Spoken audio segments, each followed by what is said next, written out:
America built more of one bomber than any other military aircraft in its history. But it wasn't the bomber Americans remembered.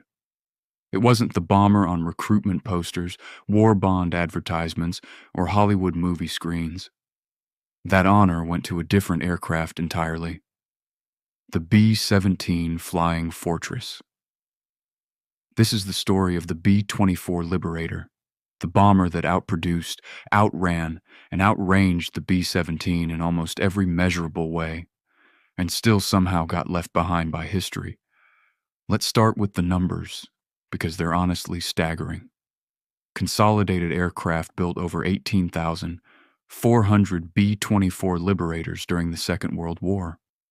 That remains, to this day, the most of any American military aircraft ever produced. More than the B-17, more than the P-51 Mustang, and more than any other American military aircraft ever built. Henry Ford's Willow Run plant in Michigan, at peak production, was rolling a completed B-24 off the assembly line roughly once every hour. Production wasn't the B-24's only advantage. It could fly nearly 300 miles per hour at top speed. It carried a heavier bomb load significantly farther than the B-17 could manage, thanks to a specially designed high aspect ratio wing. It was the only Allied bomber to operate from every single continent during the entire war, flying missions over Europe, the Pacific, North Africa, and the Atlantic convoy routes.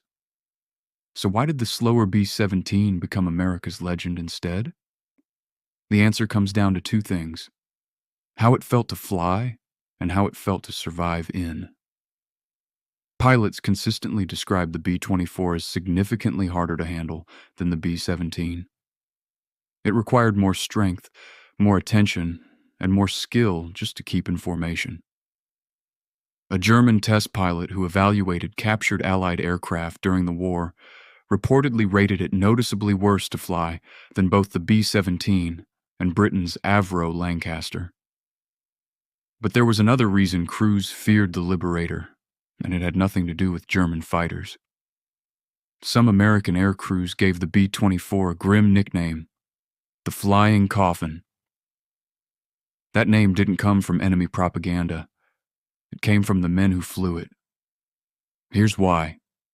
The B-24's fuel tanks were built into the wing structure itself, which made the aircraft dangerously vulnerable to structural failure if it took a hit from enemy flak or cannon fire in the wrong place. Where a B-17 could famously limp home with a shredded fuselage, missing sections of its nose, or entire chunks of its tail blown away, a B-24 hit in the wrong spot could suffer catastrophic wing failure and go down fast.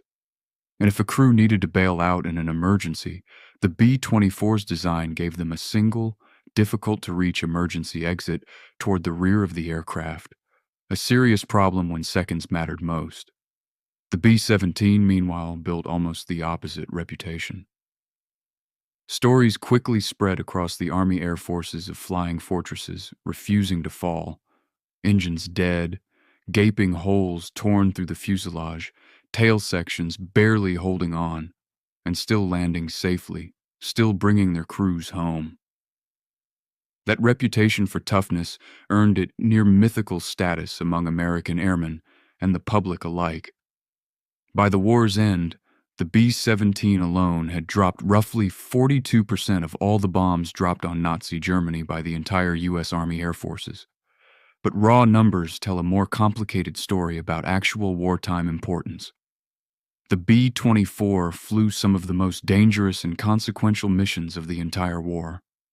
In August 1943, B-24 Liberators carried out Operation Tidal Wave, a daring low-level raid against the Nazi oil refineries at Ploiești, Romania. A mission so costly in aircraft and crews that it remains one of the most expensive single air raids the Allies ever launched.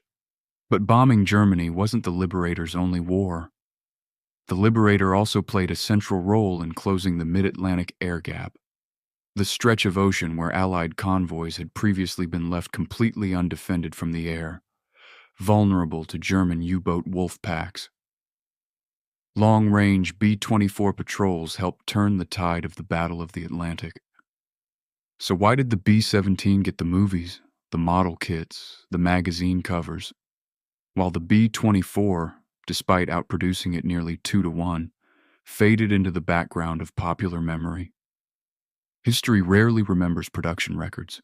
History remembers survival stories.